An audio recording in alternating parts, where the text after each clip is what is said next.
아주대학교 도구박물관은 1993년 개관한 이후 세계와 한국의 전통 도구를 수집, 연구, 전시하여 아주대학교 구성원 및 지역사회와 나누고자 노력해왔습니다. 박물관 기류의 인문학은 문화체육관광부와 한국박물관협회, 박물관이 함께하는 인문학 체험 프로그램입니다. 박물관을 거점으로 아동, 청소년 및 성인들에게 유물과 현장, 역사와 사람이 만나는 인문학의 새로운 학습장의 장을 제공합니다. 도구는 인간이 살아가기 위해 사용되는 기물을 말합니다. 초기의 인류는 우연히 도구를 발견하고 여러 시행착오를 겪으며 도구를 활용해 환경에 적응합니다. 인류는 도구를 제작하는 능력이 있었기 때문에 보다 쉽게 자연 환경을 개척하고 지배할 수 있었습니다. 인류는 도구를 만들고 그 도구를 바탕으로 좀 더 나은 도구를 만들면서 인류의 역사와 문화를 만들어왔습니다. 이런 의미에서 인류의 역사는 도구의 역사이며 도구의 변화는 인류 문화의 발전이라고 말할 수 있을 겁니다. 여러분과 함께하는 오늘 교육은 인간이 살아가는데 가장 필수적인 의식주의 도구로 살펴보겠습니다. 의식주는 인간 생활의 3대 요소인 옷과 음식과 집을 통틀어 이르는 말입니다. 박물관에서 전시하고 있는 의식주 도구를 영상으로 살펴보도록 하겠습니다. 의와 관련된 도구를 먼저 살펴보겠습니다. 할머니가 가족들이 올 봄에 입을 옷을 만들기 위해 바느질을 하고 계십니다.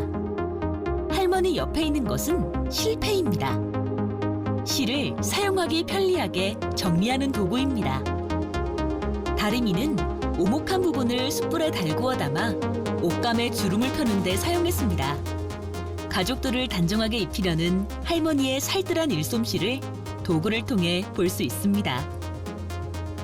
부엌은 가족의 식생활을 담당하는 중요한 장소로 음식 조리를 위한 도구 풍로가 있습니다. 풍로는 바람구멍을 통해 바람을 불어넣어 불 피우는 그릇입니다. 음식을 만들기 위한 조리용구에는 칼, 도마, 솥이 있습니다. 이런 기능적인 도구들 외에도 애경사에 정성을 더하는 도구들도 있다는 사실 알고 계실까요? 바로 음식의 수복 강령을 기원하는 의미로 담은 다식판과 떡살이 그것입니다. 다식판은 떡을 성형하기 위해 쓰였던 도구이고 떡살은 문양을 내는 도구입니다. 떡살의 문양을 살펴보면 수, 무병장수, 연꽃, 다산과 풍요, 국화, 행복, 빗살, 다산을 의미하고 있습니다. 집에 창호, 목기, 목가구를 제작하는 목수일을 소목이라고 합니다. 소목 작업에는 가구나 목기들을 제작할 때 정확한 치수를 재고 재료를 자르기 위해서 여러 섬세한 도구가 필요합니다. 할아버지가 쓰고 있는 도구는 대패로 목재 표면을 평평하게 밀어서 나무 판재를 만드는 가장 기본적인 도구입니다. 소목일을 하는 사람을 소목장이라고 불립니다. 용 모양을 하고 있는 이 작은 상자 같은 도구는 무엇인지 상상이 되나요? 바로 먹통입니다.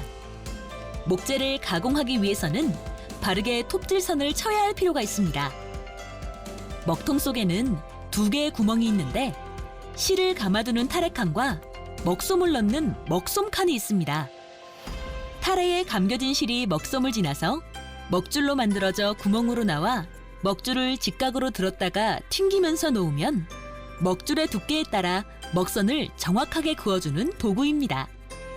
지금과 같은 긴 자가 없을 때 나무 판재 위에 직선을 그리기 위해 사용된 도구입니다. 과거의 의식주 도구를 보았다면 지금 살고 있는 시대로 돌아와 보겠습니다. 의와 관련된 도구는 무엇이 있을지 보겠습니다. 지금 입고 있는 옷에서는 어떤 도구들이 보이나요? 옷에 달린 단추와 지퍼뿐만 아니라 옷을 세탁한 세탁기와 다림질한 다리미도 모두 도구입니다. 부엌에서는 식과 관련된 도구들을 쉽게 찾아볼 수 있습니다. 냉장고, 밥솥, 가스레인지, 전자레인지 가전제품부터 도마, 칼, 프라이팬, 냄비, 조리도구까지 다양한 도구들을 사용해 요리를 만들고 있습니다. 또 우리가 식사하기 위해서 사용하는 수저도 빼먹을 수 없습니다.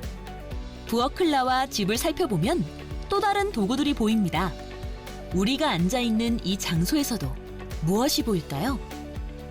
주거 공간은 기본적으로 바닥, 벽, 천장으로 둘러싸인 곳으로 계단, 기둥, 문, 창문이 있어 공간을 구분하고 외부와 소통하며 편리하게 머물 수 있습니다. 또한 집 안에는 시계, 전등, 의자 등 사람들이 일상생활을 하며 필요로 하는 도구들이 있습니다. 이렇게 편리한 도구들은 더 이상 발전할 게 남아있을까요? 같이 미래로 가보겠습니다. 미래에는 스마트웨어로 기기, 장치가 부착된 옷을 입게 됩니다. 미세한 움직임도 감지하는 운동복은 선수의 상태를 확인하고 더 좋은 기록을 위한 지도를 해줄 수도 있고, 시원한 바람이 나오는 옷은 무더운 여름으로부터 보호됩니다. 옷을 고르는 방법도 편해집니다. 디지털 거울로 옷을 입어보지도 않고 코디를 할 수 있고, 또 매장에 있는 옷들도 바로 주문까지 할 수 있습니다.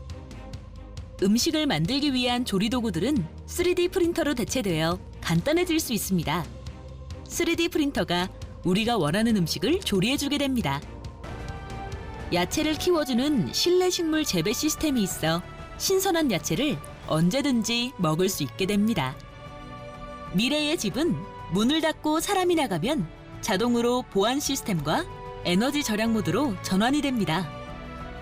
비가 오는 날에 창문을 열고 밖에 나왔어도 집이 알아서 창문도 닫고 습도와 온도를 조절해 쾌적한 상태를 유지합니다. 이 모든 에너지는 집에 부착된 태양열로 에너지 사용이 가능합니다. 도구는 우리 생활에게 편리함도 주지만 도구가 우리 생활의 문화를 바꿔주기도 합니다. 지금 본 미래는 멀지 않은 현실에서 흔히 보게 될 것입니다. 그렇다면 이보다 더 먼 미래에는 우리의 의식주 도구가 어떻게 변화될지 생각해 볼 수 있습니다. 과거 도구에서 선조들의 현명함을 배우고 앞으로의 도구로 인한 우리의 미래도 생각해 봅시다.